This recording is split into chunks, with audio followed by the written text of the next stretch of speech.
എത്ര നല്ല മനുഷ്യനാ ഈ ഗഫൂർക്ക. ഗഫൂർക്ക, നിങ്ങൾ ഇങ്ങനെ ഏത് നേരം കിടന്നുറങ്ങിക്കോളി.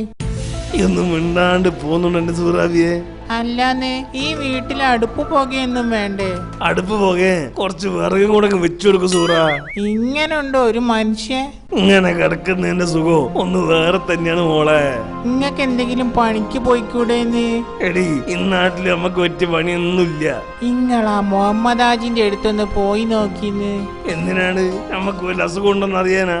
എന്റെ മനുഷ്യ, മൂപ്പരോട് പറഞ്ഞ എന്തെങ്കിലും ഒരു പണി കിട്ടും. ആ, നാളെ തന്നെ പോയി നോക്ക. ഇപ്പൊ നമ്മള് തുടങ്ങട്ടെ.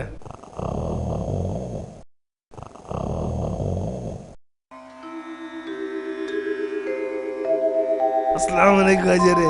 വാലൈക്കും അസ്സലാം. എന്താണ് ഗഫൂറെ? നമ്മളെ സൂറാബിക്കൊരാഗ്രഹം, നമ്മള് പണിക്ക് പോണെന്ന്.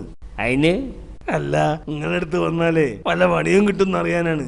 എന്റെ ഗഫൂറെ, അനക്ക് പറ്റിയ പണിയൊന്നും ഇവിടെ ഇല്ലല്ലോ. എന്ത് പണി വേണമെങ്കിലും നമ്മള് ചെയ്തോളാച്ചേരെ. അനക്ക് ഡ്രൈവിംഗ് അറിയോ? ഓ, അറിയാച്ചേരെ. ആ, എന്നാ ശരി, നാളെ മുതല് നമ്മളെ ഡ്രൈവറായിട്ട് ജോലിക്ക് വന്നോളി. അപ്പോ ശമ്പളം? സ്റ്റാർട്ടിങ് സാലറി 2000 ഉറുപ്പിച്ച് തരാം. ഓ, സ്റ്റാർട്ടിങ് സാലറി അത് മതി. പക്ഷേ നമ്മളെ ഡ്രൈവിംഗ് സാലറി എത്രയാണ്?